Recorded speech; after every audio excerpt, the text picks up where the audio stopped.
even if there were going to be modular refineries in the South, the people, because it's their home, would pay attention to environmental sustainability. Okay. Yeah. Let me raise another point about that same 2014 Confab report, because remember at that time they also said there was a no-go area, which is about unity of the country. And now if we're talking about restructuring, and we seem to be predicating it on that 2014 report, isn't that already faulty? No, but the restructuring is the only thing that gives Nigeria unity.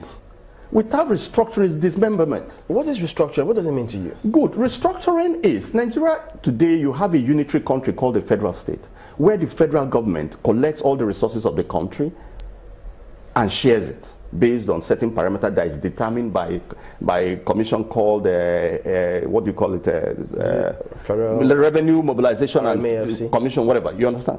Now, that's not how it's supposed to be. That's not how it's supposed to be. How it's supposed to be is, there should be devolution of powers to regions as it was in the First Republic, so that you could develop at your pace. If you remember when Peter Odili was governor of Rivers State, he built the first independent power plant. The reason was to power, that let me bring power to my people. It's a major thing for us. Let me bring power to the people of Rivers. But when he did build that power plant, NEPA and the federal government would not allow Rivers to use the power they built for themselves. It had to be passed to the national grid. Do you understand? These are limiting factors. Look at an institution like JAM.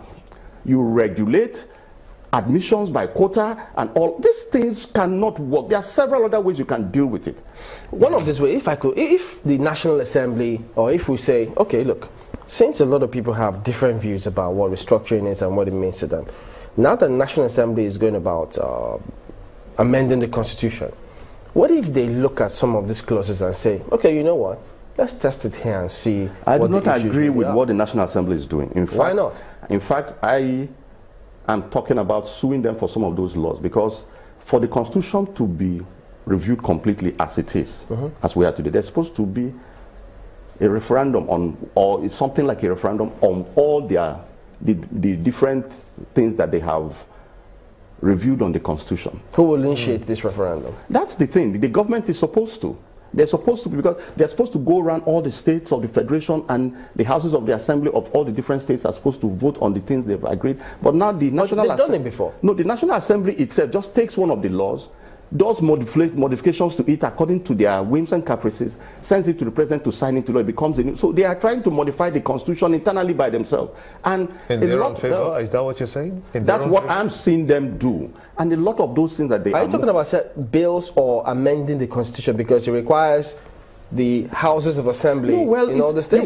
You might call it bill, but every bill is part of... As the bill is passed, it becomes part of the law of the country.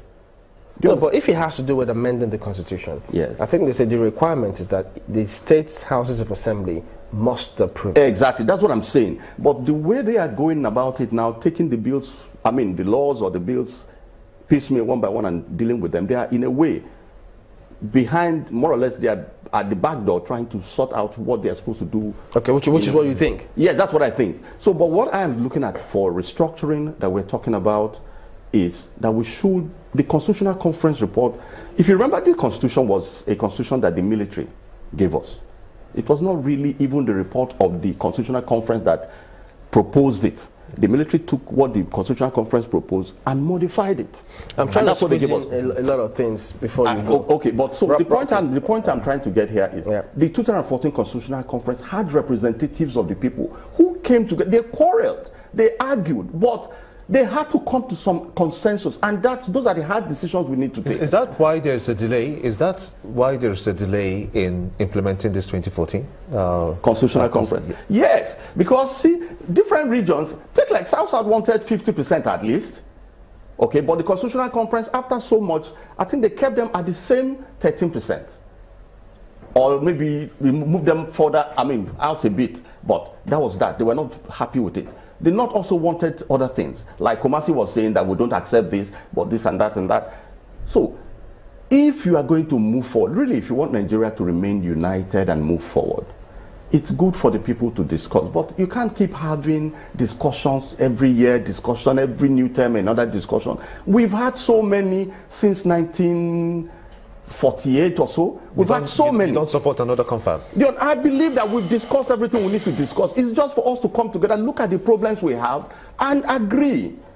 Bring the best out of all of this and agree on a new constitution that devolves power to the people, to regions, and so that there can be some control, so that you can manage your resources, so that you can generate power in your place and develop at your pace.